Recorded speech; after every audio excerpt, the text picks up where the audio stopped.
Bom dia, então. O- Esses aqui são os exemplos que eu vou usar na aula de hoje. Vocês sentem dois a dois, porque eu não tenho cópias para todo mundo, tá? Eu acho que só tem cópias para metade da sala. Jorge, distribua fazendo um favor. Tá na ordem certinha aí. E se alguém tiver dúvida, as folhas estão numeradas, porque eu imprimi 4 páginas por página, né?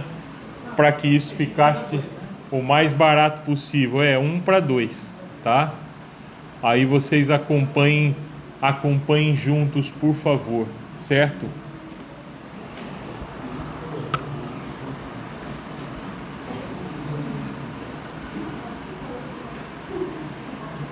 Acompanhem juntos, por favor.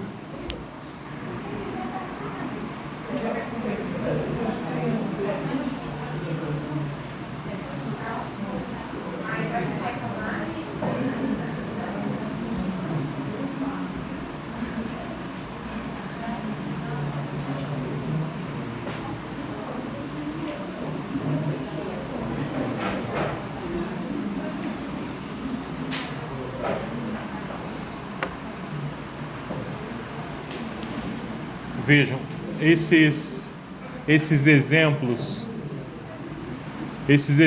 que estão aí nas páginas que o Jorge está distribuindo para vocês, foram tirados de 5 livros diferentes, tá?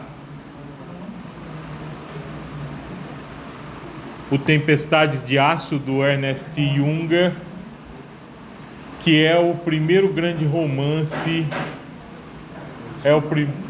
Hã? Vê quem tá sem aí, passa para quem tiver sem.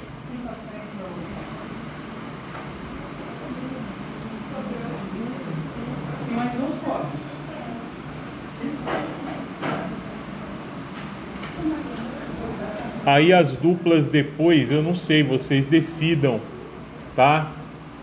Vocês não precisam me devolver isso, certo? Então, as duplas... Milena, você quer um conjunto? Depois as duplas resolvam aí quem vai ficar com o texto e a outra parte da dupla, né? Faz uma cópia, tá? São cinco exemplos, são 5 trechos que eu tirei de 5 romances diferentes do século XX, né? O Tempestades de Aço, do Ernest Junger, Nada de Novo no Fronte, de R. Maria Remarque, O Exército de Cavalaria, do Isaac Babel, Javier Cercas, o Viagem ao Fim da Noite, do Luiz Ferdinand Cellini, e o Javier Cercas, A Velocidade da Luz. O Cercas é o mais recente aí, tá? O Cercas é o mais recente, e o mais antigo aí é o Ernest Junger, do Tempestades de Aço. Tempestades de Aço é um dos primeiros romances, é um dos primeiros romances sobre as experiências dos soldados na Primeira Guerra Mundial, né? Escrito pelo Ernest Junger, que foi ele mesmo, ele foi de soldado a oficial do exército alemão, né? Então o Ernest Junger é um caso muito curioso, porque ele participou dos combates, ou seja, ele não fazia parte daquela cúpula burocrática nazista, a Gestapo, a SS, a SA, que deportavam judeus para os campos de concentração. Ele era um combatente, ou seja, ele estava no fronte lutando, né? E ele é um caso curioso, porque é um dos raros sobreviventes das duas grandes guerras. Ele lutou em ambas, né? O Nada de Novo no Front saiu pouco tempo depois aí do livro do Ernest Junger. O Exército de Cavalaria do Isaac Babel. O Isaac Babel é um russo. O Exército de Cavalaria é na prática um livro de contos. Eu coloquei um exemplo do Exército de Cavalaria entre os romances que eu separei aí, porque ainda que ele seja um livro de contos, ele tem uma unidade temática comum. Todas as narrativas do Exército de Cavalaria mostram como foi a vida, como era a vida dos soldados e membros do Exército de Cavalaria russo, né? O Exército de Cavalaria, o exército leninista, o exército a partir do qual o Lenin dá início, depois da Revolução Russa, a um processo, entre aspas, de pacificação da recém-fundada República Soviética, né? Por que entre aspas? Porque, na verdade, não sei se vocês aprendem a Revolução Russa assim ainda no colégio, mas qual é a ideia? A Rússia sai da Primeira Guerra Mundial para fazer a sua própria revolução, né? Para estabelecer o socialismo e depois o regime comunista e etc., né? A verdade é que depois da Revolução, o Exército de Cavalaria passou anos para pacificar o território, porque o território soviético era enorme e eclodiram várias guerras civis em várias regiões diferentes desse território, né? O Exército de Cavalaria era transportado por um trem, para vocês terem uma ideia, um trem que atravessava toda a extensão do território soviético, levando esses soldados, né? Então, eu coloquei o Exército de Cavalaria do Isaac Babel entre os romances aí, porque eu sempre li esse livro como um romance, na verdade, o romance do Exército de Cavalaria, a história desses soldados, né? A história desses soldados que não lutaram a Primeira Guerra Mundial, mas que lutaram uma infinidade de guerras civis, que massacraram e foram massacrados nesse período, né? Esse livro do Exército de Cavalaria está esse como o Sal aqui, não é? O texto que eu peguei, a passagem que eu peguei do Exército de Cavalaria é a história do Sal, o conto O Sal, né? O Luiz Ferdinand Cellini, do Viagem ao Fim da Noite, desse romance Viagem ao Fim da Noite, Cellini é um dos mais importantes escritores do século XX, e ele é considerado pela crítica literária francesa um renovador da linguagem literária, sobretudo da linguagem narrativa, né? Alguns críticos importantes, né, dizem que o Viagem ao Fim da Noite do Cellini é tão importante para a história do romance francês quanto o Em Busca do Tempo Perdido do Marcel Proust, que é uma obra monumental, um romance em 7 volumes, né? Vocês já tinham ouvido falar do Cellini? Não se ouve muito falar do Cellini por uma boa razão. Aliás, o Cellini que deu essa boa razão, né? Ele foi um escritor tão grande e tão brilhante do ponto de vista da narrativa, quanto foi um homem idiota e completamente imbecil, né? O que isso significa? Ele foi um dos intelectuais franceses que apoiou a invasão da França pela Alemanha, porque ele era simpatizante da causa nazista.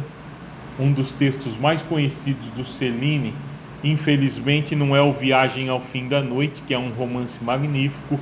Um dos textos mais conhecidos do Cellini é um dos vários panfletos que ele publicou, intitulado Bagatelas para um Massacre, onde ele faz, entre outras coisas, sugestões de como exterminar judeus, né? É por isso que ele ficou desconhecido. Oi, Carlos. O autor desse romance é Céline, Louis Ferdinand Céline.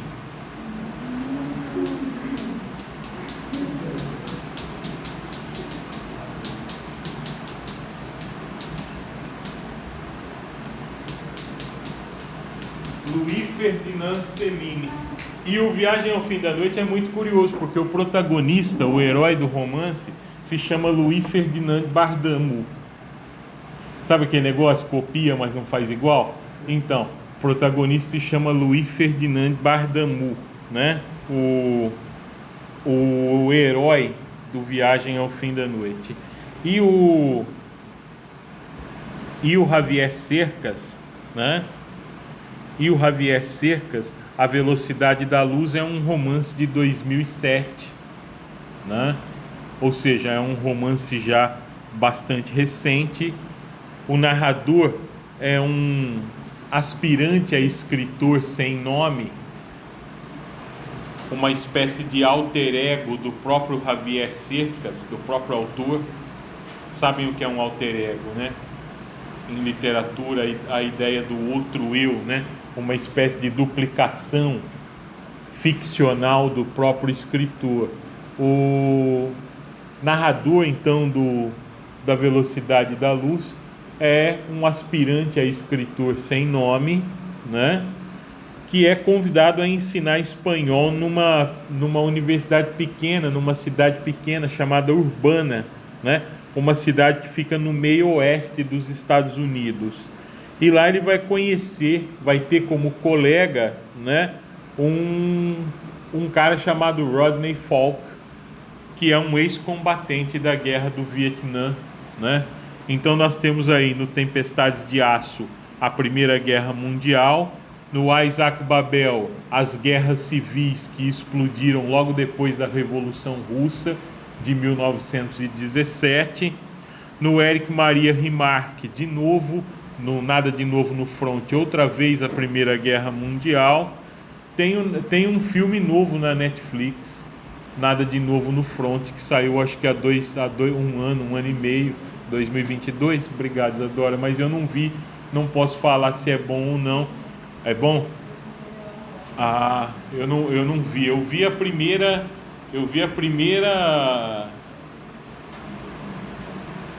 Como é que fala? Eu vi a primeira adaptação do Nada de Novo no Front para o cinema, que é dos anos 20. Uma adaptação lá do expressionismo alemão, do cinema mudo, né?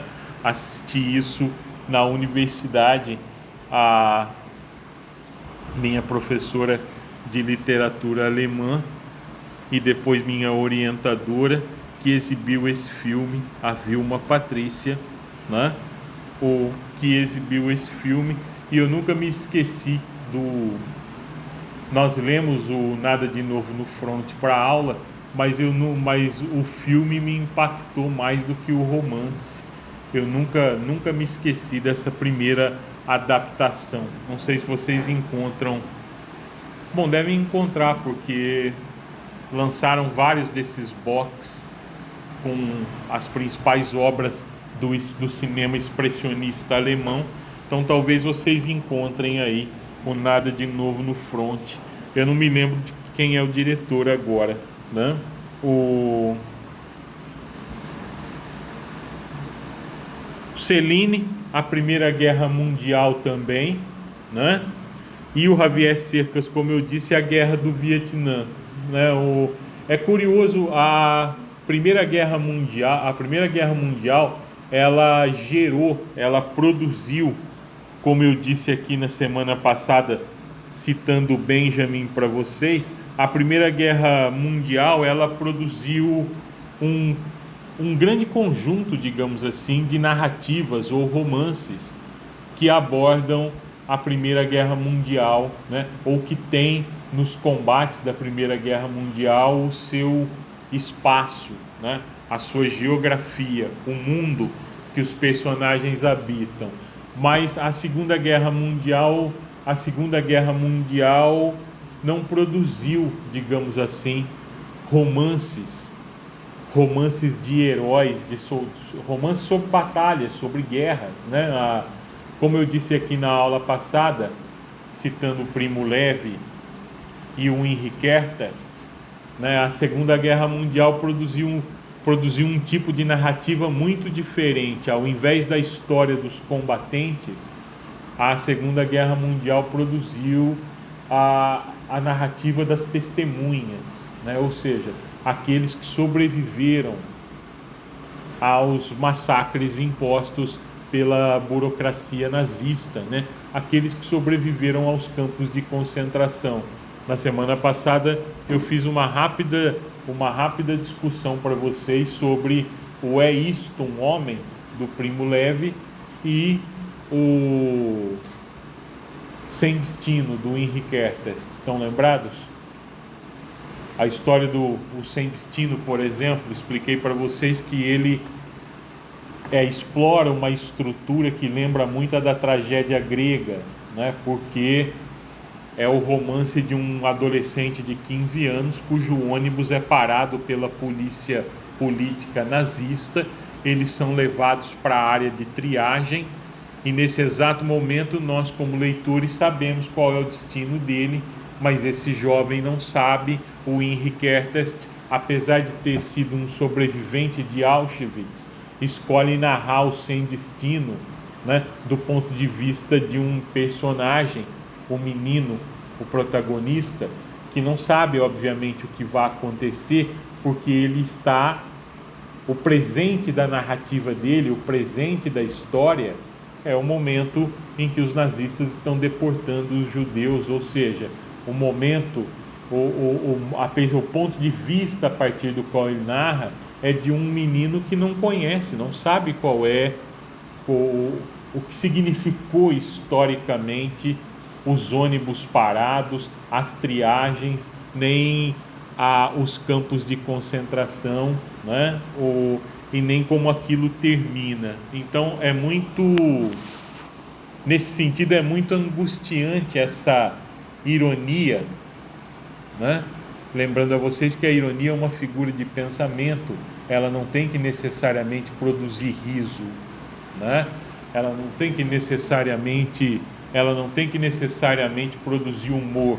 Em geral é o contrário, né?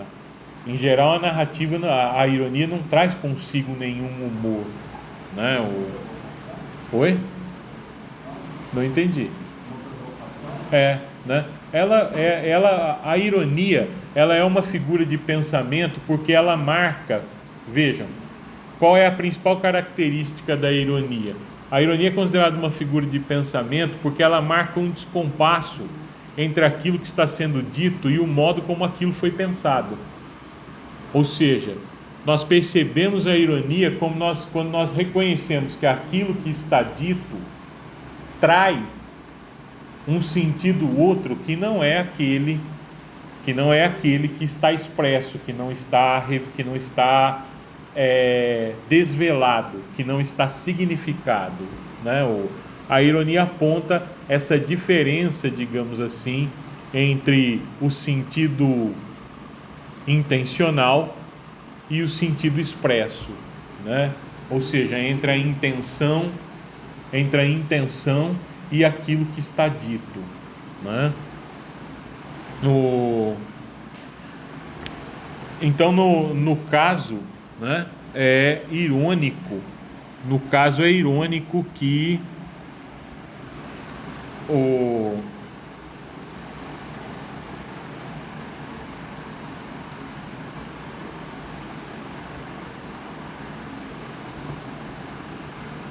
modo como o Henri Kertész constrói a narrativa dele no romance Sem Destino, né? Ou seja, ele faz, né? Ele coloca a responsabilidade pelo que aconteceu com aquelas pessoas nos campos de concentração, né? Ele desloca aquela responsabilidade ironicamente para o leitor. Por que ironicamente para o leitor? Porque como leitores nós assistimos nós sabemos o que vai acontecer com esse jovem e com aquelas pessoas que chegaram com ele no campo de concentração. E como os alemães da época, nós como leitores assistimos, né, assistimos omissos e calados o que nós sabemos que será um massacre que está para acontecer na narrativa, né? Por isso que o Sem Destino do Kertész é muito irônico, né? Porque o leitor nesse romance, ele é mais do que essa figura passiva, né? Que lê um livro para, sei lá, se deleitar, se distrair, para passar o tempo, para aprender um pouco mais, para absorver um pouco mais de conhecimentos. Nós não lemos o Sem Destino do Henri Kertész como esse tipo de leitor, né? Porque, ironicamente, como eu disse, o romance não permite que a gente o leia assim, né? Porque, ironicamente, o romance nos diz assim: veja, se você está aí lendo essa história, né, deleitando-se com ela, aprendendo alguma coisa, conhecendo alguma coisa com ela, né, se sensibilizando, vá lá com essa história, ótimo, né? Mas qual é o problema? Você faz isso da mesma maneira a partir da qual milhões de pessoas também assistiram à catástrofe e à desgraça que se abateu sobre essas pessoas, né? Impassível, né? Milhões de pessoas também assistiu a essa enorme violência, a esse profundo horror, né? Calados, como você, leitor, né? É muito inteligente isso, né? É muito engenhoso quando nós falamos numa coisa literariamente bem construída, nós dizemos que essa coisa é engenhosa, né? Como os barrocos diziam, produto do engenho, da capacidade da inteligência e do pensamento de criar estruturas complexas a partir da linguagem comum, né? Estruturas expressivas complexas. Então essa ironia no Kertész é muito engenhosa, né? O modo como ele pega a condição do leitor como uma figura mais ou menos passiva que fica ali lendo a história e interpretando e construindo sentidos para aquilo que está lendo, né? E explora a correlação entre a passividade do leitor, né, e a passividade daqueles alemães todos, né, que assistiram à violência dos campos de concentração e de extermínio, né, igualmente calados. Tá claro isso, pessoal? Alguém tem alguma dúvida? Então, a diferença talvez entre... A partir da Segunda Guerra Mundial, nós temos menos romances de guerra. A explicação para a gente ter tido muito mais narrativas de guerra A explicação para a gente ter tido muito mais romances de guerra entre, digamos assim, o início do século XIX, com as guerras napoleônicas, até a Primeira Guerra Mundial, né? A ideia de que as guerras napoleônicas e depois a Primeira Guerra Mundial produziram muitos romances sobre a guerra. Vejam, uma das maiores obras sobre as narrativas de guerra ainda é o Guerra e Paz, do Tolstói, né? Um romance sobre as guerras napoleônicas, a invasão napoleônica à Rússia, mas não só isso, claro, né?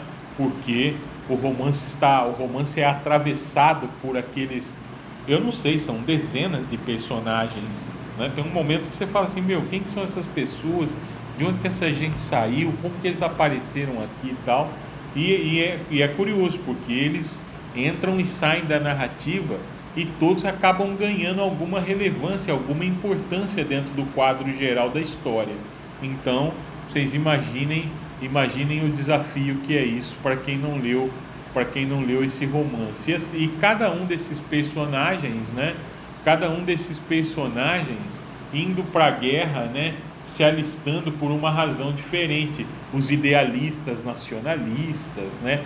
Para se vingar da afronta de serem invadidos por Napoleão Bonaparte, né? Os jovens, aquela juventude buscando aventuras, buscando uma vida temerária, aquela juventude alimentada pelas fantasias literárias, narrativas, né? Querendo descobrir a glória do combate e tal. O Pedro, que é um dos personagens principais, né? Que se alista porque ele não aguenta mais o casamento, é a melhor e a mais engraçada de todas as razões a partir das quais aqueles personagens resolvem ir para a guerra, né? O cara não aguenta mais o próprio casamento e ele prefere ir para a guerra do que continuar casado, né? Essa é a justificativa dele. E que a Primeira Guerra Mundial, mais do que todas as guerras até ela, tenha produzido tantos romances, tantos contos, tantas narrativas, tem como razão o fato de que a Primeira Guerra Mundial foi a guerra das guerras, né? Vejam, ninguém tinha visto até então um morticínio tão grande, uma catástrofe tão grande, né? Um número de mortos tão espantoso e assustador como a Primeira Guerra produziu, né? Então,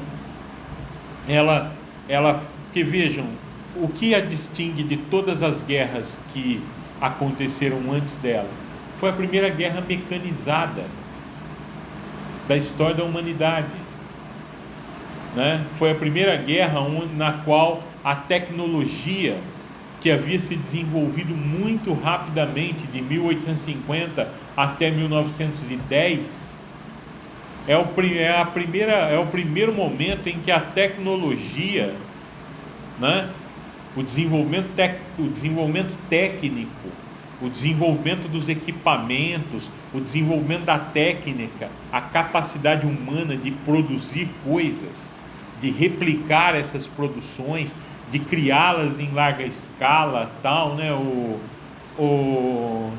Vejam, pessoal, o que os caras tinham, vou dar um exemplo para vocês. O que os caras tinham até o final do século XIX? Canhões. Agora, o que é um canhão? O canhão é um cano que você enche de pólvora, põe uma bola de ferro dentro, acende e torce para isso acertar alguém. Você torce para isso acertar alguém. Por quê? Porque é uma bola de ferro de ação restrita.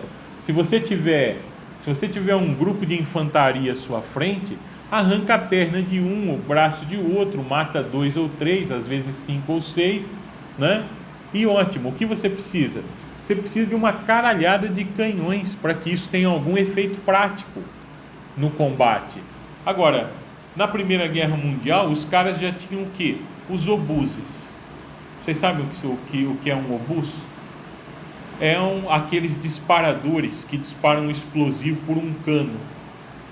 O explosivo é lançado num ângulo de 45 graus, ou seja, ele sai desses canos e forma um arco de parábola e cai rapidamente sobre o inimigo, né? Aí a gente pode dizer assim, mas isso é a mesma merda de um canhão, a diferença é que atira para cima. Não, porque a diferença é que o obus explode. A peça de artilharia é explosiva, o que significa que se ela cai em cima de uma casa, mata todo mundo na casa e todo mundo que está num raio de 3 ou 4 casas ao redor. Vocês percebem que a tecnologia permite um avanço enorme entre as guerras napoleônicas, em que o canhão é a grande arma, entre as guerras napoleônicas e a Primeira Guerra Mundial. Um obus é muito mais letal do que um canhão. Se ele cai, por exemplo, na região de uma trincheira, Se tiver 50 soldados ali, os 50 morrem, né? E não é só isso, vejam, eles usaram todo o conhecimento que se havia produzido cientificamente em química até o início do século XX para fazer o quê? Sintetizar, produzir gases extremamente letais e venenosos, condicionar esses gases e encontrar uma forma de detoná-los, criando a maior e mais densa nuvem tóxica que eles pudessem tal. Veja, isso é o uso da técnica, isso é o uso da ciência primeiro e da técnica depois, né? Exclusivamente com a finalidade de matar pessoas, né? De matar de uma vez o maior número possível de pessoas. Então, a Primeira Guerra Mundial, ela gerou uma infinidade de romances, de narrativas que tematizam a Primeira Guerra Mundial, né? Porque, digamos assim, foi uma vivência humana completamente inesperada e diferente. Veja, uma pessoa que lutou as guerras da segunda metade do século XIX, uma pessoa que lutou as diferentes guerras europeias do final do século XIX, né, e que foi a Primeira Guerra Mundial, chega lá e tem uma experiência completamente nova da guerra, né? Vejam, veículos motorizados, embora eles continuassem usando a cavalaria. Não sei se vocês sabem, hoje no exército chama-se de cavalaria, ainda se chama de cavalaria um tipo de tropa de combate, mas é óbvio que essas pessoas não andam mais a cavalo, né? A cavalaria hoje é formada por tanques, por veículos rápidos, né? Veículos equipados com metralhadoras e etc., né? Na Primeira Guerra Mundial o cavalo ainda foi usado, mas o cavalo já foi usado num contexto em que a gente já tem uma cavalaria armada, blindada. Percebem? É outro tipo de tecnologia também, né? Além do que, a segunda razão pela qual a Primeira Guerra Mundial tenha gerado tantos relatos, tantas narrativas de guerra, né, sobre a guerra, está ligado também à brutalidade do combate em si, né? O Éric Maria Remarque, aí no Nada de Novo no Front, que conta a história de um grupo de amigos, né, que se alistam motivados pelo discurso nacionalista e idealista, romântico sobre a guerra que o professor fez na escola. Eles estão no ensino médio, o professor fazia aqueles discursos, né, românticos, idealizados, que glamorizavam a guerra. Os idiotas vão lá e se alistam, né? Então, esse trecho que vocês têm aí, que eu selecionei, é uma passagem que remete aí ao início do romance. Então, logo eles chegam, eles se alistam, passam por um treinamento básico e chegam à zona de combate, ao fronte, né? E tão logo eles chegam ao fronte, e ele descreve um ataque, né? Um ataque que eles sofreram e depois que eles tentaram, e o modo como morre um monte de gente e fica tudo 0-0, né? Os franceses não tomam o território alemão, os alemães não conseguem avançar até onde estão os franceses, e o saldo é o quê? Uma parte do arame farpado que controla o território destruída, e uma infinidade de pessoas mortas brutalmente. Ele tem aí uma cena emblemática, né? Ele tem aí uma cena emblemática, querem ver?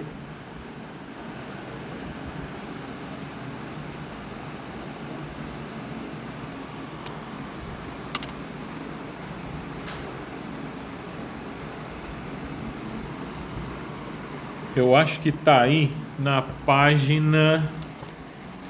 Deixa eu pegar por aqui porque vai ser mais fácil de achar aqui.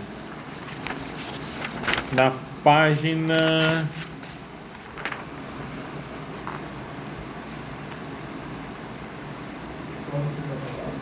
Do nada de novo no front. Começa a partir da página 9. Eu só quero achar a passagem que eu tô mencionando para vocês.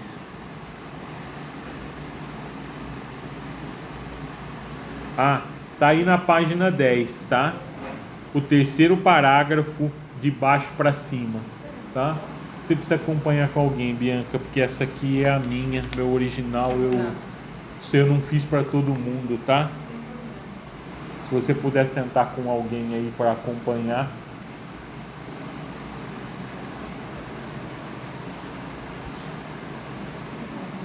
Vejam, ele diz assim, ele está narrando um dos primeiros ataques, ou seja, uma das primeiras batalhas das quais ele vai participar depois que a guerra começa, tá? Vejo um que cai de pé num cavalo de frisa, o rosto voltado para cima. O corpo abate-se sobre si mesmo como um saco. As mãos ficam juntas como se quisesse rezar. Então, o tronco destaca-se inteiramente.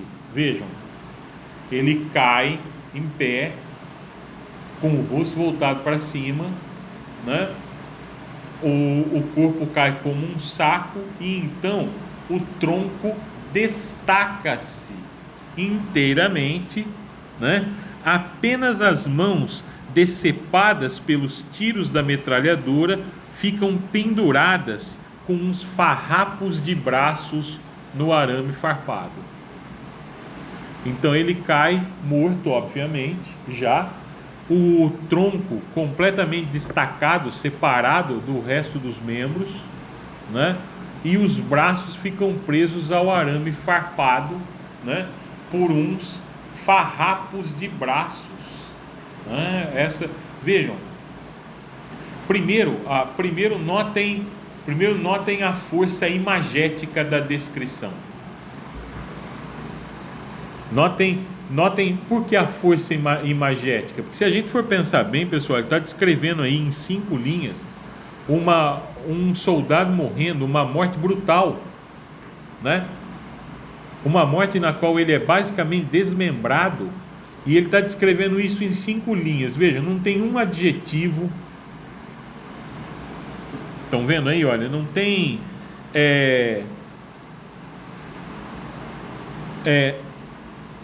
não tem aquele conjunto de adjetivos que vão tentando dar alguma inclinação poética ao relato. Não, pelo contrário, ele busca um registro mais realista possível, ele busca a essência da imagem que ele quer transmitir para o leitor.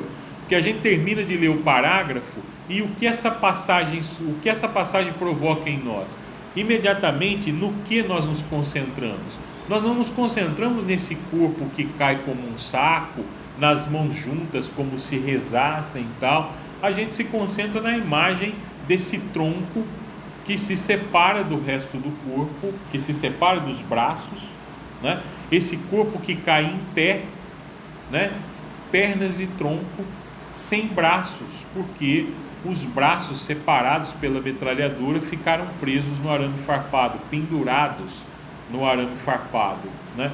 E vejam, a essência da imagem, o elemento central dessa imagem são os braços pendurados na cerca, né? Vejam, isso é descritivamente muito poderoso, porque a descrição está diretamente colocada dentro da ação. Ou seja, ele está descrevendo isso, mas por quê? Porque isso está acontecendo. E ele está no meio desse acontecimento, no meio da ação. Os obuses, os tiros, as granadas, a metralhadora, tudo converge para o instante em que esse corpo se desmembra, preso ao arame farpado. É o centro dessa passagem, mas a narração está integrada aos acontecimentos. A descrição, aliás, está integrada aos acontecimentos.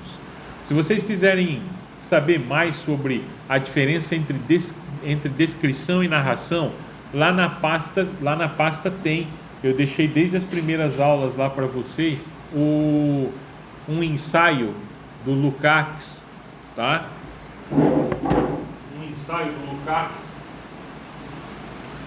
Georg Lukács, o crítico húngaro, chamado Narrar ou Descrever. Porque é importante salientar aí que a descrição desse corpo tombando morto, sem braços, no Erich Maria Remarque é importante. O que torna isso importante? Como eu disse, é o fato de que a descrição está perfeitamente integrada à ação. Isso é importante porque, se vocês pensarem em boa parte dos romances realistas, por exemplo, do final do século XIX, é muito comum a gente perceber que a descrição é muito mais um exercício estético, a partir do qual o narrador simula a realidade. É como se o narrador dissesse assim: olha, vejam como eu sou foda, eu sou capaz de narrar a realidade nos seus mínimos detalhes. Só que aí a descrição quase sempre está destacada da ação, ou seja, ela não está envolvida naquilo que a história está contando. A descrição não é parte integrante daquele momento da narrativa. Eu vou dar um exemplo para vocês. Se não me engano, é no Primo Basílio. Tem uma cena ótima assim, que o narrador descreve. Ele descreve aquelas vitrines cheias de doces, né? E o modo como está calor, e aqueles cremes, aquelas natas, aquelas coisas, né, muito bonitas, muito atraentes, vão progressivamente parecendo meio rançosas também. É um parágrafo longo, um parágrafo inteiro enorme, em que o narrador do Eça de Queiroz descreve uma vitrine de doces, de uma doceria, né? Eu acho essa habilidade incrível. Mas eu concordo com o Lukács, por exemplo. Esse tipo de exercício minuciosamente realista que a gente encontra em muitas descrições faz com que as descrições se desintegrem dos acontecimentos. Isso é claro para vocês? A gente está lendo uma descrição em que a descrição passa a ser mais importante do que aquilo que está acontecendo no momento em que nós estamos lendo. Está claro isso? E é disso que o Lukács trata lá em Narrar ou Descrever. Diga, Rebeca.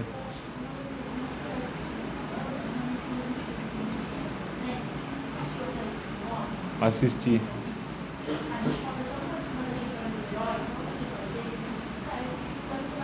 Sim. Fala assim: olha só, esse cara que desceu não sei quantos soldados do alto dessa montanha numa corda no lombo, né?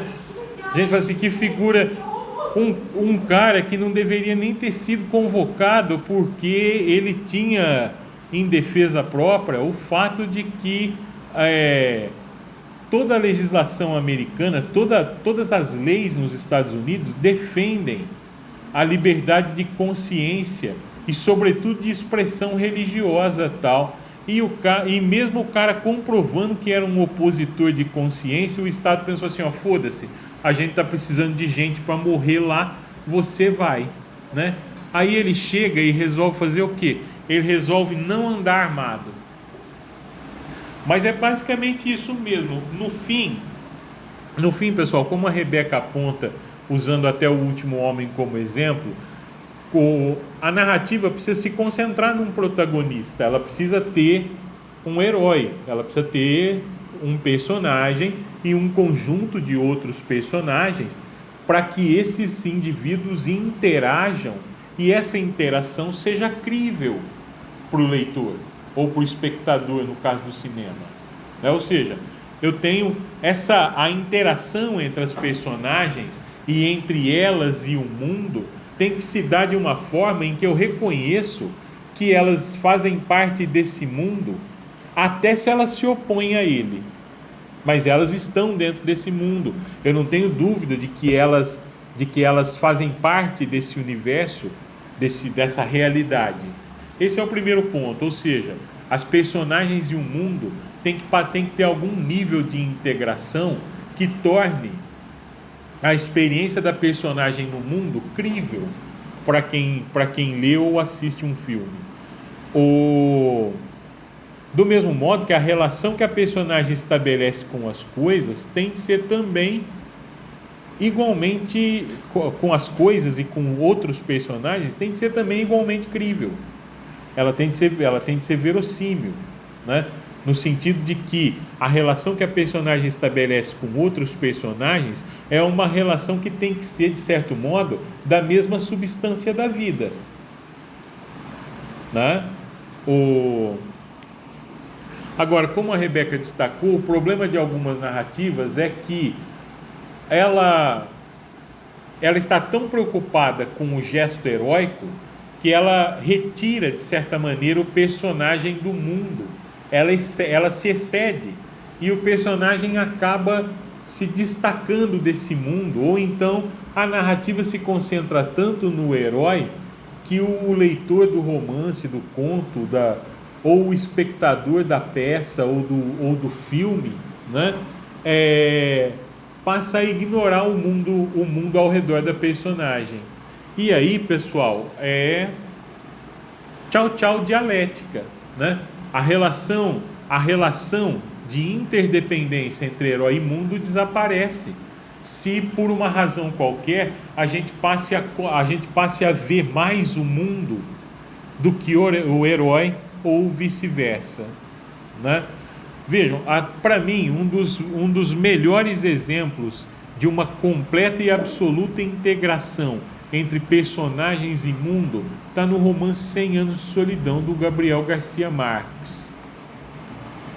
Sabe por quê? Porque em nenhum momento a gente deixa de pensar toda a situação que sucede a um personagem no 100 Anos de Solidão, por mais estranha, esdrúxula ou absurda que seja, em nenhum momento a gente deixa de pensar, é verdade, isso é Macondo.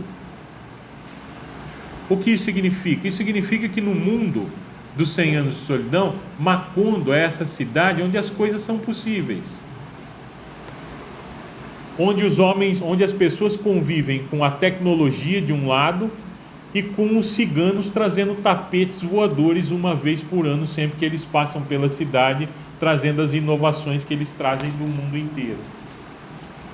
Ou seja, desde a abertura do romance, a gente sabe que a gente está diante de um mundo completamente outro, completamente estranho, distinto, né? A própria história do casal José Arcádio Buendia e a Úrsula Iguarã Buendia, que vão dar origem a toda a cidade de Macondo, a própria história dos dois, o começo do casamento dos dois é muito engraçado, muito carregado de humor, mas muito trágico também, né?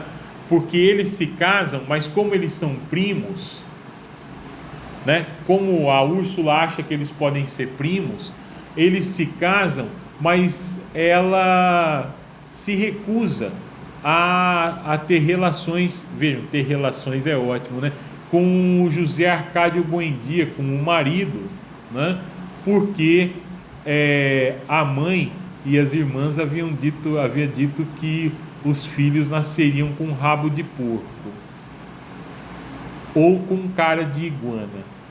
E aí o que acontece? Passam-se semanas, dias, semanas, sem que o José Arcádio consuma o casamento. E um dia ele vai à rinha de galo, e uma daquelas pessoas que ele conhece, que é amigo dele, com quem ele bebe junto, está ali com o seu galo. O galo do José Arcádio mata o galo dele, eu esqueci o nome dele agora, o nome desse personagem agora. O José Arcádio mata o galo dele, né? e ele, bêbado, começa a provocar o José Arcádio, até que ele sugere, né? Ele diz assim: olha, eu de você iria para casa cuidar da sua mulher, porque todo mundo aqui sabe que você não é homem suficiente para ela. E ele diz para ele: então você espere aqui, porque eu vou voltar para matá-lo. E ele volta mesmo, e atravessa a lança na garganta do amigo. O cara morre ali, né? O cara morre ali. Ele volta para casa com a lança ensanguentada no instante exato em que a Úrsula, a recém-esposa, está vestindo a sua roupa de castidade. Ela colocava toda noite uma roupa que impedia que ele tivesse acesso, digamos assim, ao corpo dela. E aí ele faz ela tirar essa roupa, né? E diz para ela que eles iam ter relações de qualquer maneira. Ele vira para ela e diz assim: se você parir iguanas, criaremos iguanas, mas ninguém mais morre nessa vila por sua causa, né? E aí eles têm relações, ela fica grávida, ela vai ter o primeiro filho, mas ele, tanto ela quanto ele, passam a ser visitados pelo fantasma do morto. Ou seja, onde eles vão, eles levantam à noite e tá o cara lá com a bandagem do curativo, né? Lavando o sangue da bandagem do curativo no pescoço, né?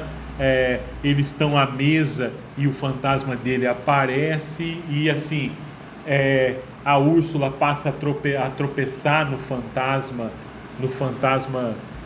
desse homem morto, e então eles decidem o que? Se mudar, né? O José Arcádio fala com o fantasma, né? E diz que então eles vão embora, mas que ele os deixasse em paz, e eles se mudam, e é assim que eles vão fundar Macondo, né? Vejam, a história da cidade, o nascimento da cidade, a origem de Macondo já está ligada a esse conjunto de situações absurdas, estranhas, que eu acabei de resumir para vocês aqui. Então assim, depois dessa história, a gente sabe o seguinte, que qualquer coisa que acontecer nessa cidade é perfeitamente possível.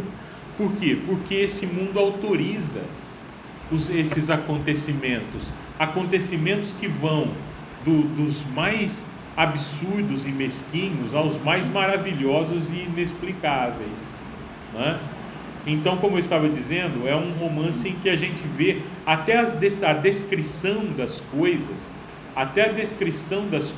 nos 100 Anos de Solidão, é uma descrição muito bem articulada, porque, como eu disse, a descrição está sempre integrada à narração nos 100 Anos de Solidão. O narrador nunca descreve uma coisa que não seja importante para os acontecimentos que ele está narrando ali. O narrador nunca usa a descrição como um exercício estético de realismo, ou seja, como uma forma de simular a realidade. Ele tem sempre a preocupação de dizer assim: olha, se eu estou descrevendo isso, é porque isso importa para o que está acontecendo aqui, ou é porque isso importa para o que irá acontecer. Vejam, a ideia dos filhos nascerem com um rabo de porco, né? Essa descrição vai ser tão retomada ao longo do romance, que quando a gente chegar lá no final, o último Buendia é um bebê recém-nascido que nasceu com um rabo de porco. Ele nasceu com um prolongamento do cóccix que lembra uma cauda, né? Eu não vou dizer qual é o final, porque vocês, eu digo assim, os meus alunos sempre reclamam quando eu conto o final das coisas, né?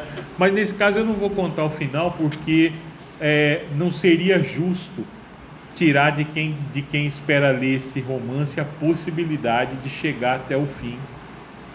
Não porque no fim aconteça alguma coisa que seja reveladora. Pelo contrário, a gente chega na última linha do romance e a gente não é que a gente entendeu o romance. A gente chega à última linha do romance e pensa assim: ah, muito bom. Isso tinha que terminar assim. Vê, a gente pensa em um mundo como esse, com personagens como esses, que vão do hedonismo, do prazer sem medida, à solidão mais melancólica e desamparada. Um mundo como esse só pode acabar assim, né? É um final bíblico, né? O final de 100 anos de solidão, que é o final de todo mundo, que a gente acompanha da sua origem ao seu fim. Isso é um outro elemento muito sofisticado nos 100 anos de solidão do Gabriel Garcia Marques, né? A gente acompanha o nascimento de um mundo macondo do início ao fim. Então vale muito a pena, né? Então, como a Rebeca apontou, o problema de algumas narrativas, no fim das contas, está no fato de que ela desliga ou desconecta, né? A narração, às vezes, é só um exercício estético e ela se aparta, se separa dos acontecimentos que estão sendo narrados. Não é o caso, voltando ao que nos interessa aqui, dessa passagem do Éric Maria Remarque no Nada de Novo no Fronte, né? Por isso que eu chamo a atenção para a economia de meios dessa narração, né? O que quer dizer economia de meios? Ele consegue fazer com que o leitor tenha uma visão, uma imagem dessa cena, né? Usando a menor quantidade possível de recursos descritivos, evitando a adjetivação, né? Evitando a adjetivação, por exemplo, usando esses períodos simples, né? Evitando as construções subordinativas longas, principalmente as explicativas, né? Usando a linguagem para dar um aspecto mesmo de acontecimento material, concreto, visível para a cena. Isso fica claro para vocês? Né? Essa questão de narrar e escrever, tem alguma coisa do show and tell? É a mesma coisa, só que vejam, pessoal, de novo, essa coisa show and telling é como eu já expliquei para vocês aqui com relação ao plot twist. As pessoas, há uma tendência cada vez mais contemporânea das pessoas imaginarem que os norte-americanos criaram esses conceitos. Gente, isso está na história da literatura desde o Aristóteles, né? Vejam, a primeira pessoa quem vai tratar longamente da relação entre descrever, show, né, e narrar, contar, telling, é o Lukács, né? Esse ensaio é lá dos anos 30, né? Agora, a impressão que se tem é que, né, os norte-americanos criaram um conceito de plot twist. Porra, o Aristóteles criou esse conceito. Peripécia, peripateia, está lá na Poética. É o primeiro cara a usar esse conceito. Reviravolta, né? Mas a gente tem essa coisa meio pelega, né? Essa coisa... Aí não dá, porque aí o meu lado comunista começa a zurrar, né? Aí não dá, porque veja, para que a gente precisa ficar usando em português conceitos para os quais nós já temos equivalentes perfeitamente estabelecidos, perfeitamente dados, para conceitos, o que é pior, que nem foi as teorias inglesas ou norte-americanas que criaram, né? Então vejam, como é que era aquela moça que dizia você pode substituir perfeitamente uma coisa por outra? Bela Gil, né? Então, vocês podem substituir perfeitamente plot twist por reviravolta, show por descrever, né? Telling por narrar, que tá legal, tal, né? Eu Não acho que seja um problema não conhecerem, não acho que seja um problema usarem as teorias norte-americanas, por exemplo. Acho legal, mas o que eu estou dizendo para vocês é que a gente tem que tentar entender sempre, né? A gente tem que tentar entender sempre qual é a origem de determinados conceitos, né? Porque conceitos têm história, né? Se a gente falar, por exemplo, em show and telling, fica parecendo que é uma coisa recente da nova narratologia tal dos anos 90, 2000. Gente, isso tem uma história. E vejam, ainda que não tivesse conceitos que já estão lá no Lukács, no início do século XX, né? A gente tem que entender, por exemplo, que lá nos anos 60, o Gerard Genette,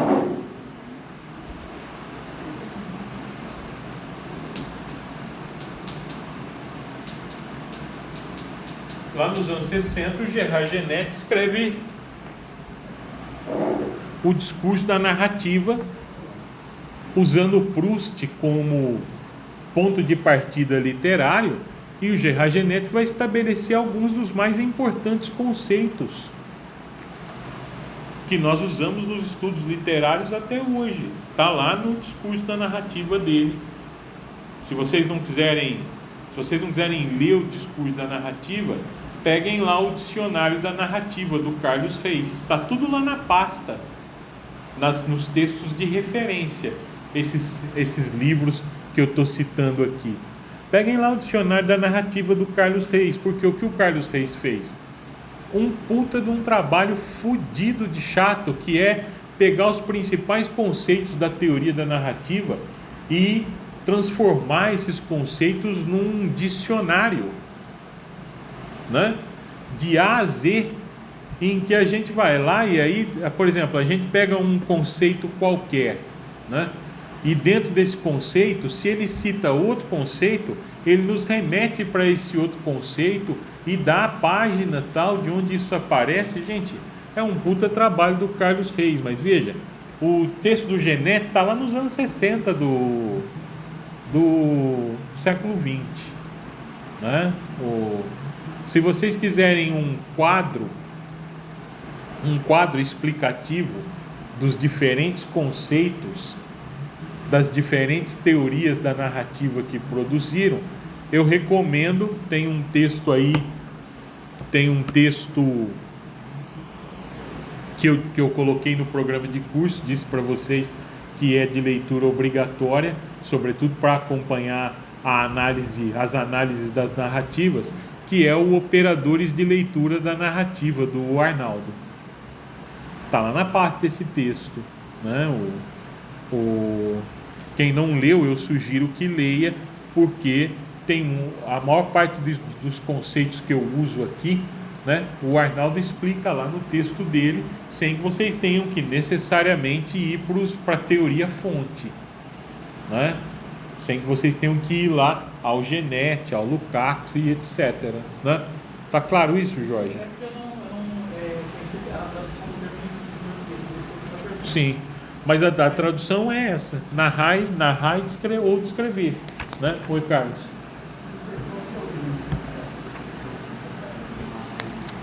Não entendi, Carlos. Qual é o livro do narrar ou descrever? Eu acho que chama Ensaios de Literatura. Não é um livro do Lukács, na verdade é um livro do Lukács, mas o Lukács não escreveu esse livro. Se não me engano, é uma organização. O Leandro Conder e o Carlos Nelson Coutinho, se não me engano, organizaram esse livro. São diferentes textos do Lukács que eles traduziram e reuniram nesse volume, né? O Lukács agora vem saindo em tradução vários livros dele pela editora Boitempo, né? Mas durante muito tempo o Lukács foi traduzido via espanhol, via inglês, via francês, né? Na literatura brasileira, se não me engano, é o caso desse livro do Leandro Conder, em que está aí o narrar ou descrever. O livro do Genette é o discurso na narrativa, tá? é a segunda parte desse livro, ok? Tá claro isso, pessoal? Alguém tem alguma pergunta ou alguma dúvida? Então vejam, toda a discussão dessa aula, eu não vou ler todos esses fragmentos, né? Alguns eu vou ler com vocês e vou comentar alguns aspectos, né? Aliás, 2 fragmentos eu vou ler com vocês aqui, comentar alguns aspectos. Os outros fragmentos eu vou destacar só alguns momentos, algumas passagens, né? Porque eu quero que vocês lembrem, antes da gente passar aos fragmentos, que a proposta dessa aula é, continuando a aula da semana passada, abordar a narrativa moderna, essas narrativas de guerra, como narrativas representativas da narrativa moderna, para mostrar nessas narrativas o que o Benjamin chama de crise da experiência ou crise da narrativa, né? Um momento, né? Um momento em que as narrativas, isso que o Benjamin chama de crise da narrativa, né? Que o Benjamin chama, não, que ele entende ser, né, a crise da narrativa.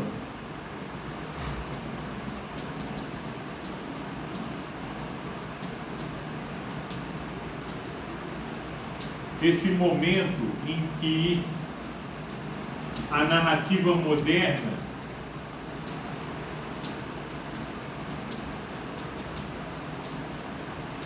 perde a capacidade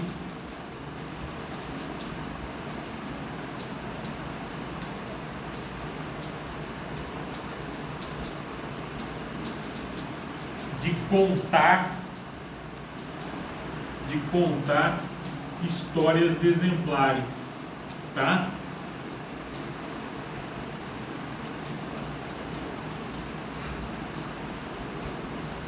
O que são histórias exemplares? Histórias cujos enredos sirvam de exemplo, né? Cujos enredos, cujos acontecimentos sirvam de exemplo, sirvam como uma forma de aprendizado para aquele que ouve a história, né? O Benjamin vai dizer assim, por exemplo, né, que durante muitos séculos uma das características principais da narrativa, qual era? A forma de transmissão de uma narrativa era oral. Ou seja, durante muito tempo as formas narrativas tradicionais, né, tinham como principal forma de transmissão a oralidade, né? Vejam a Ilíada e a Odisseia, né, que eu comentei com vocês aqui nesse primeiro mês todo de aula aí, né? A Ilíada e a Odisseia são um exemplo disso. Como que esses poemas, essas narrativas começam a circular? Oralmente, por meio dos aedos, né?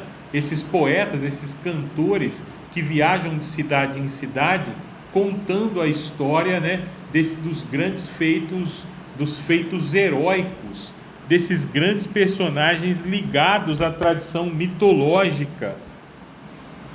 Seria algo similar? Hã? Seria algo similar? Sim, similar ao bardo, o cara que lá na Idade Média, né, o menestrel, o jogral que viaja, né, cantando seus poemas ou poemas dos outros, né, ou contando histórias e etc, né? Então assim, para o Benjamin, durante muitos séculos, a principal forma de transmissão de uma história era a oralidade, e as histórias estavam sempre muito ligadas às vivências humanas, às vivências transformadas em experiências, as coisas que os homens faziam, né? As coisas faziam no sentido de realizar, né? As histórias estavam sempre muito fortemente ligadas às realizações dos homens, né? Aquelas ações ou atos que traduzem alguma sabedoria, alguma nobreza, algum relevo, alguma distinção, né? E o Benjamin vai dizer que nas narrativas modernas, a crise da experiência começa com o fato de que a narrativa moderna, ela perde qualquer vinculação com as tradições orais. Qual é a forma por excelência de transmissão da narrativa moderna?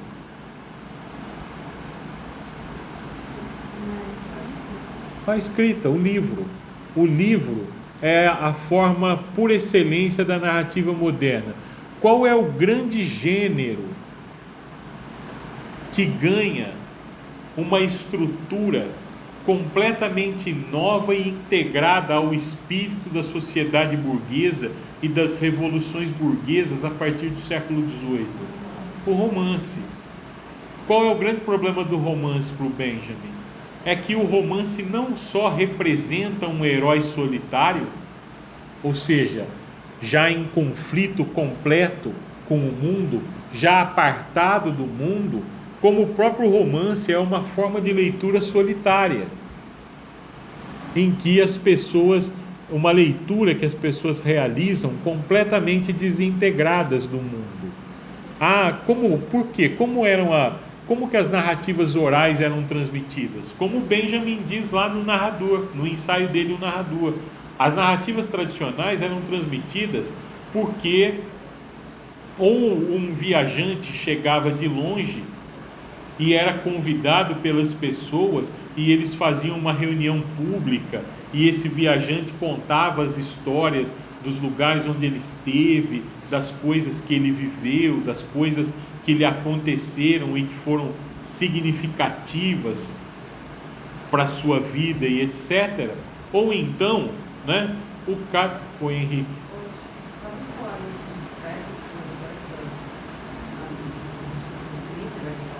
A narrativa o quê? Escrita? Por exemplo, o século do romance é o século XVIII, né? O romance burguês surge no começo do século XVIII na Inglaterra. Então é um momento em que o romance começa a ganhar essa configuração que ele tem hoje, Henrique. Uma narrativa longa que nós lemos onde? Nós lemos no quarto, em casa, ou nós lemos no metrô de fone de ouvido, separado das pessoas, ou no ônibus, né? Ou viajando, tal, mas sempre assim, é sempre a leitura, é sempre a escrita, né? E nós deixamos de ter contato com essas histórias, as anedotas, os causos, né? Os enredos, as fábulas, né? Os contos de fada. Nós deixamos de ter contato com narrativas desse tipo, que para termos acesso a elas, nós precisamos recorrer a um contador de histórias, ir até um contador de histórias. A própria figura do contador de histórias desapareceu, mas a narrativa escrita e a popularidade dela, Henrique, é uma coisa mais ou menos de final do século XVIII, na verdade, e começo do XIX, né?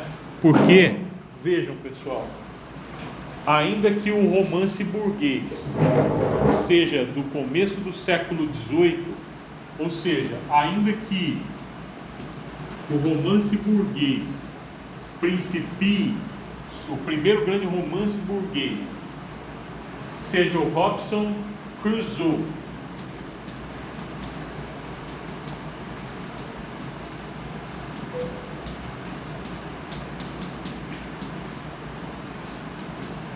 do Daniel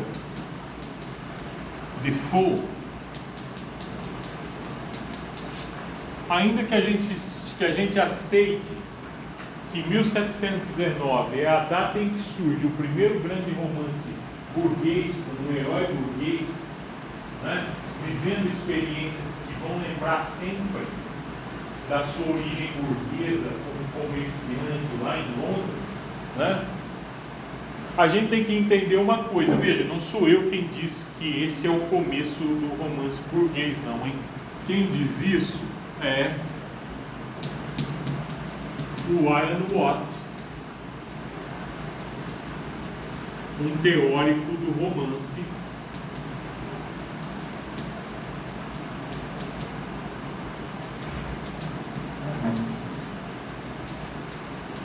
nesse livro aqui ele diz isso.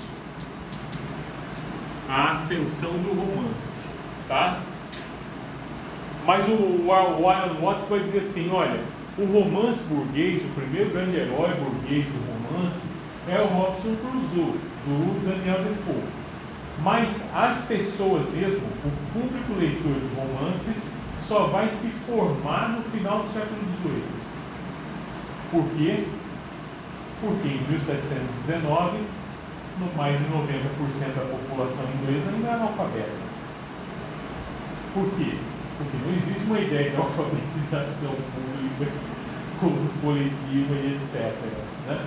Uma das hipóteses do Ian Watt, inclusive, que eu gosto muito e que eu concordo com ele, é que o romance como gênero literário ele vai ser cultivado ao longo do século XVIII por diferentes autores e a existência do romance vai produzindo, o romance vai produzindo o seu próprio público leitor.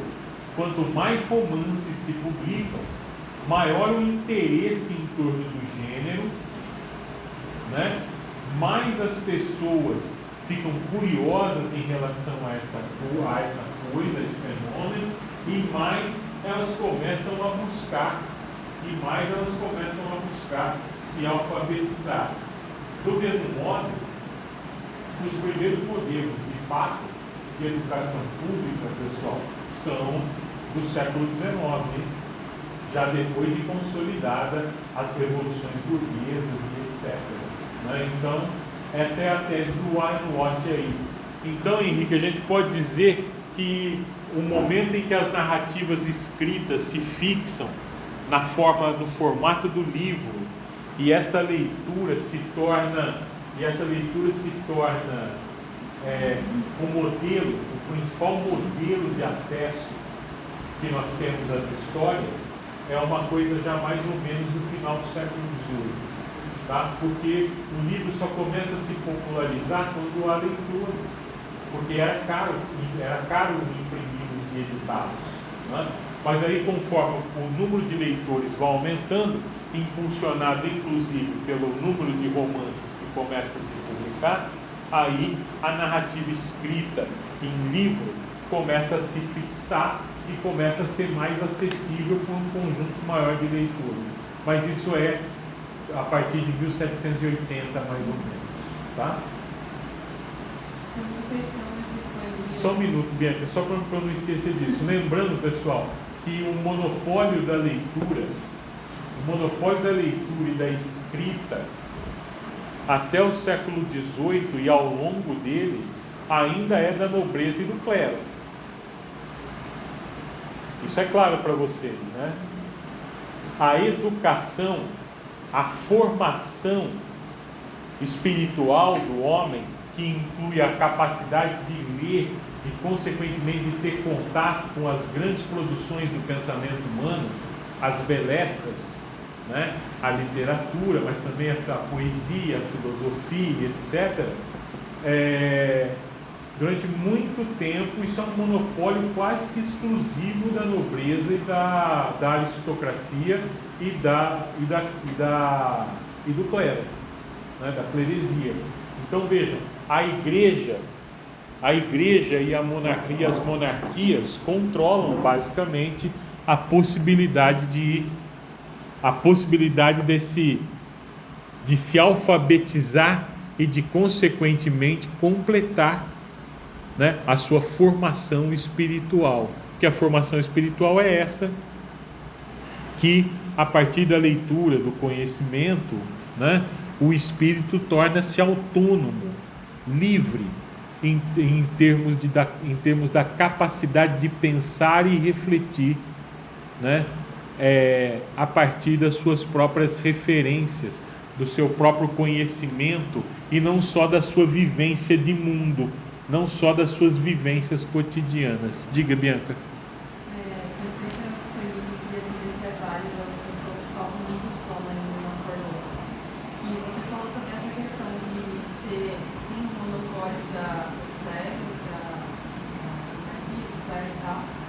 aí, digamos que isso se torna mais próximo das camadas populares com a questão do romance, só que estaria aí a raiz de literatura e acesso à literatura e escrita de literatura e comercialização tão elitizado, ainda que venha mais próximo das camadas populares, é muito elitizado até hoje. Eu não sei se hoje ainda é elitizado, né? Porque veja, vou te dar um exemplo disso. Até o século XX, mal existia o conceito de biblioteca pública, um lugar onde você pode ir e levar o livro de graça ou aprender e estudar com aqueles livros lá mesmo, né? Vou dar um exemplo para vocês. A biblioteca, você até podia se inscrever para pesquisar na Biblioteca Real Inglesa, né? Mas você não podia, mas só homens podiam entrar e você não podia entrar sem casaco. Você não podia entrar sem casaco. O que significa que se você fosse pobre e não tivesse um casaco, né? Você estava imediatamente impedido de entrar e de pesquisar lá, né? Tanto que tem um crítico, um sociólogo chamado Peter Stalibras, que ele tem um livro que se chama O Casaco de Marx. Ele tem 2 ensaios nesse livro, os 2 são sobre moda, né? O primeiro ensaio ele discute a moda a partir de um presente que ele ganhou de um amigo, uma jaqueta do amigo que morreu, e aí ele vai fazer uma relação entre a moda, a forma como a moda atravessa as relações dos homens na sociedade e o luto e a melancolia, né, implicados na morte, na perda do amigo e etc. Oi, Yasmin.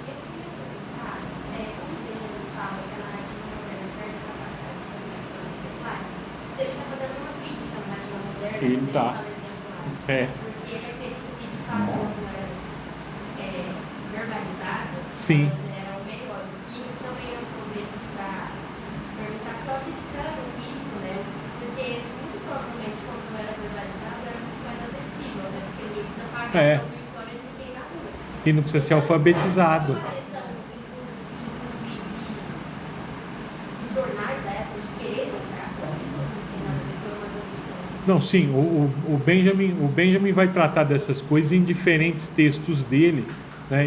Vejam, por exemplo, lá na situação de Baudelaire, que está lá no livro dele sobre Baudelaire, o poeta francês, ele vai falar, por exemplo, da importância dos jornais para a difusão de histórias, o modo como os jornais no século XIX criam um folhetim, um espaço dedicado à narrativa, e como os folhetins ajudam a vender mais jornais, ao mesmo tempo que eles ajudam a popularizar a narrativa, né? A narrativa literária, a literatura, fazendo essas histórias circularem.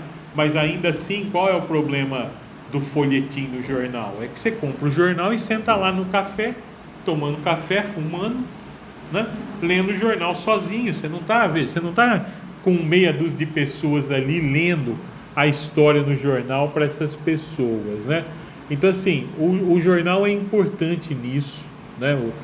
Como eu disse para vocês, pessoal, as revoluções burguesas que começam a exigir um nível de alfabetização maior, a própria popularização do romance ao longo do século XVIII, né? Os jornais, é Yasmin, né? É isso? Os jornais, como a Yasmin levantou agora, mais uma série de outros fatores que a gente não tem tempo de abordar aqui, ajudaram a popularizar a literatura, né? Ou seja, uma arte que durante muito tempo ficou estritamente assinalada pelo elitismo, né? Ou seja, até o século XVIII era uma dupla elite. política e religiosa quem tinha o monopólio, o controle sobre as narrativas, as obras, sobre a alfabetização, sobre a escrita e etc. Agora, a segunda pergunta, Yasmin, se o Benjamin, digamos assim, se ressente de que as narrativas tradicionais tenham desaparecido, embora ele escreva o ensaio como uma forma de constatação, ou seja, embora ele constate mais do que dê as suas opiniões, né, e diga assim, olha, isso é ruim que isso tenha acontecido, ainda assim a gente percebe que há, digamos assim, uma certa nostalgia. Eu não vou dizer um ressentimento, mas há uma certa nostalgia do Benjamin pelo fim dessas narrativas. Porque o problema de fundo é que quando as narrativas tradicionais desaparecem, essas narrativas orais, desaparece com elas também um modelo de mundo no qual o encontro entre as pessoas, né, o encontro público ainda era importante, destacado, ainda era fundamental, né? Onde isso? Nas narrativas tradicionais ainda havia,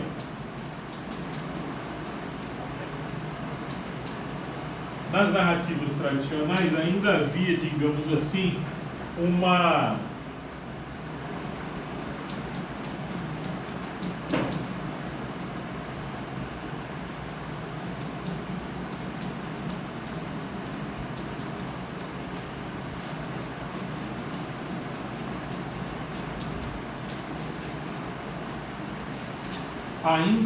uma vivência comum de mundo, né? Enquanto existiu a narrativa tradicional, né?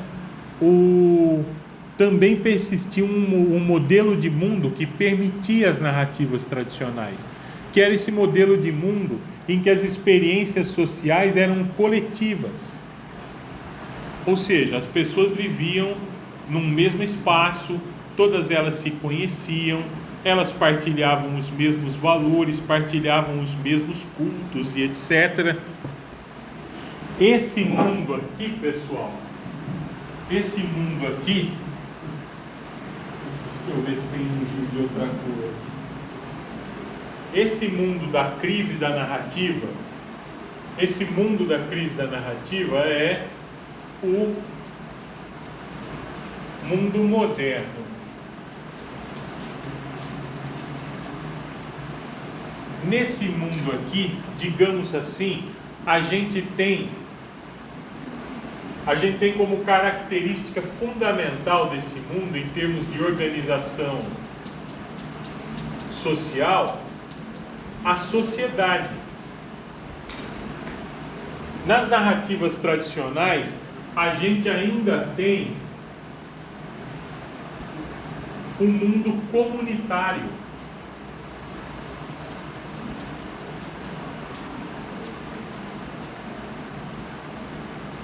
Em que prevalece como forma de organização social a comunidade.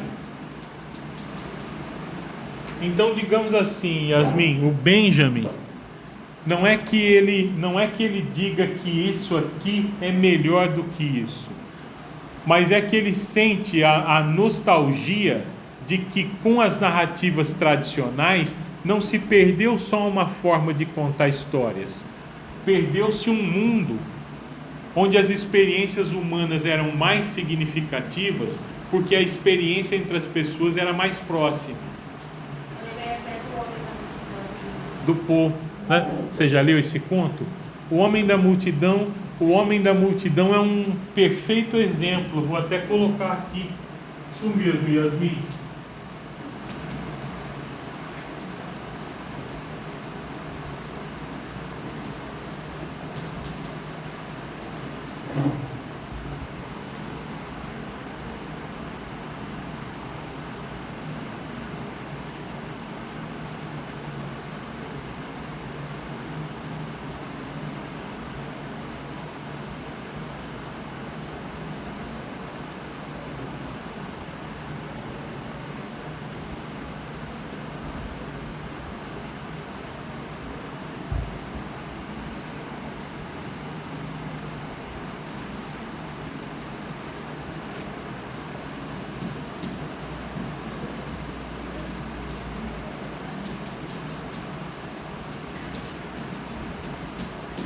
O homem da multidão é um excelente exemplo dessa discussão aqui, né?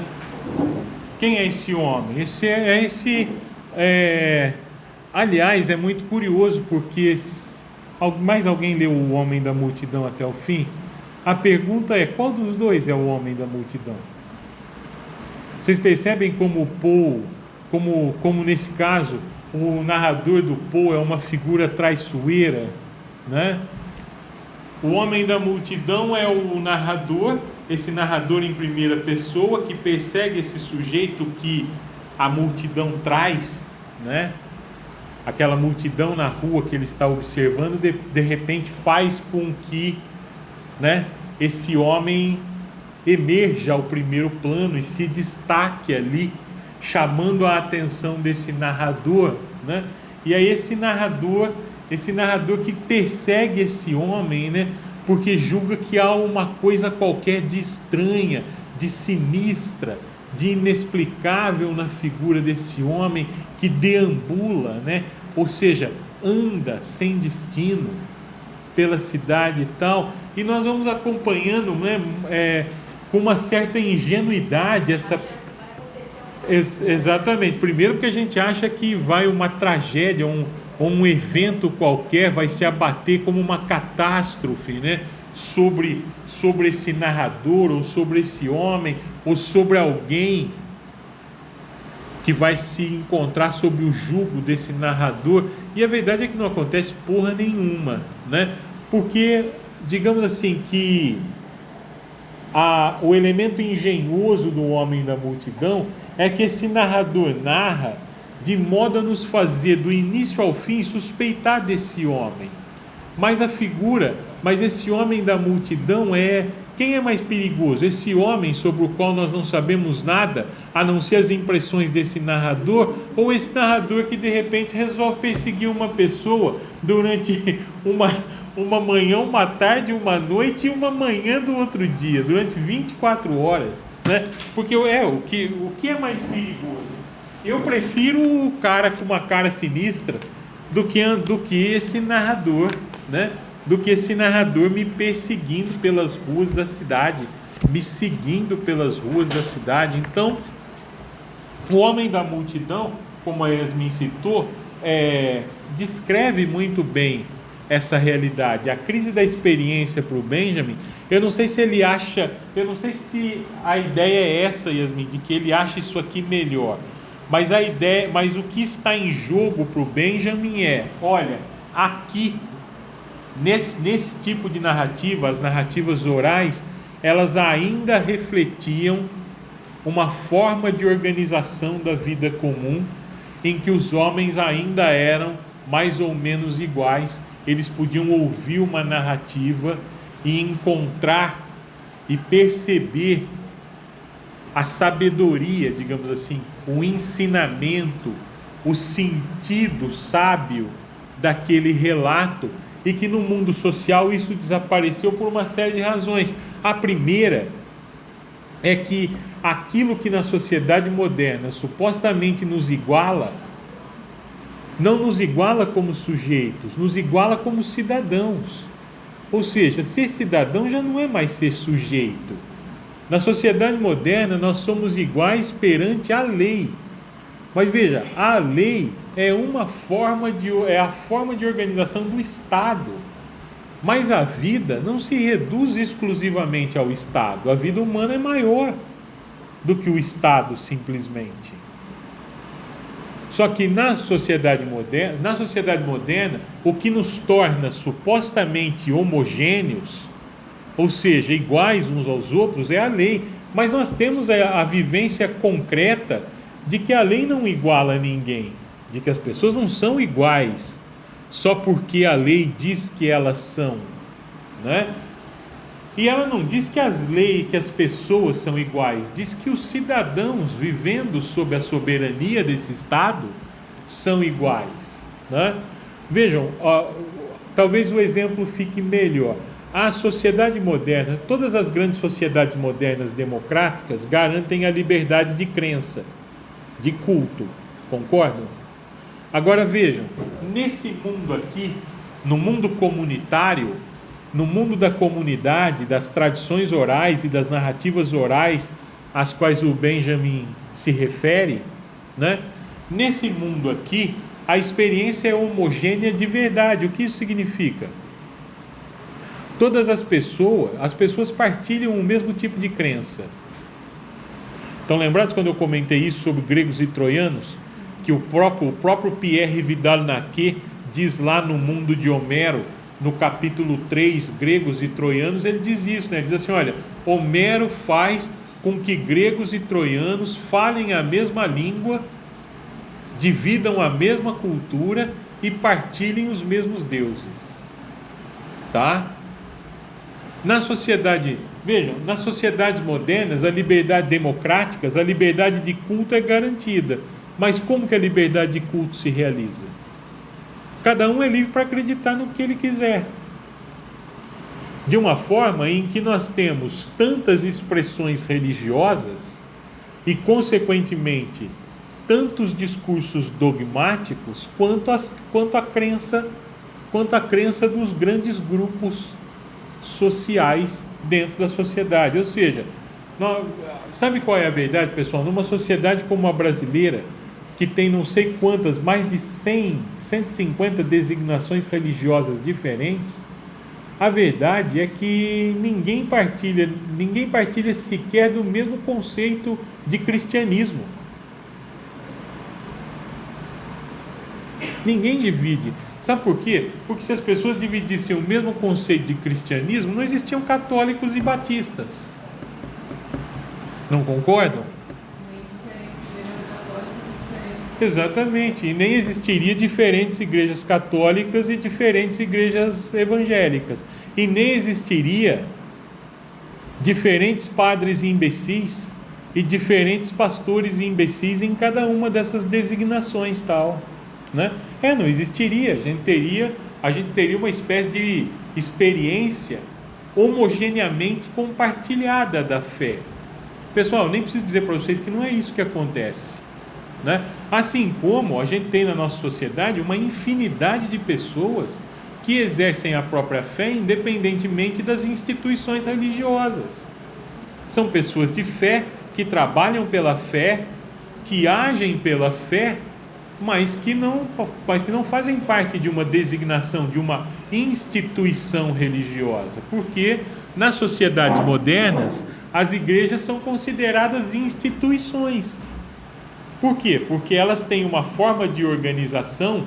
O Estado diz como elas devem se organizar. O Estado diz assim, olha, a liberdade de culto é livre, mas as igrejas têm que se organizar dessa maneira.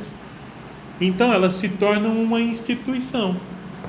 O Mencken, um jornalista norte-americano do começo do século XX, que eu gosto muito, ele tem uma frase sobre o casamento que serve para as religiões também. O Mencken diz que o casamento é uma instituição maravilhosa, mas quem quer viver numa instituição? Serve, na minha opinião, serve para as religiões também. As religiões são ótimas instituições, mas eu não quero viver numa instituição. Não. Sabe por quê? Sabem o que mais é chamado de instituição no mundo moderno? O hospital psiquiátrico. Também é chamado de instituição no mundo moderno, né? Tá claro isso, pessoal? Sim? Amanhã, na primeira parte da aula, eu vou ver com vocês o exemplo do Nada de Novo no Front, do Erich Maria Remarque e do Tempestades de Aço, do Junger. E na segunda parte da aula, a partir das 11, eu vou discutir O Homem na Multidão, do Edgar Allan Poe, aproveitando o exemplo que a Yasmin trouxe aí, tá? Pessoal, muito obrigado pela atenção de todos, pela participação de vocês. Aliás, eu gostaria de dizer isso, para vocês, que eu me sinto sempre estimulado a vir da aula pela participação que vocês... fazia muito tempo que eu não dava aula para uma turma que participasse, fizesse perguntas, né? E que as perguntas fossem consequentes com o assunto da aula, com as discussões tal.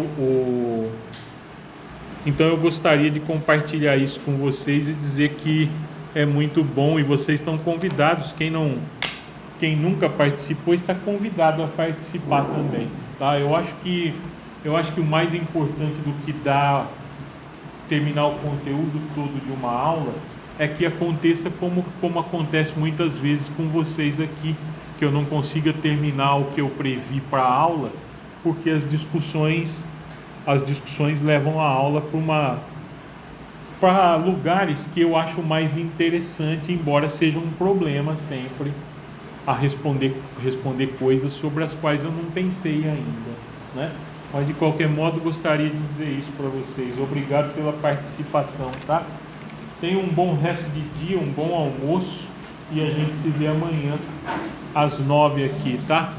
Vão em paz e que o Senhor vos acompanhe. Quem não respondeu a chamada hoje, diga amanhã que estava aqui, senão vai ficar com falta hoje, hein?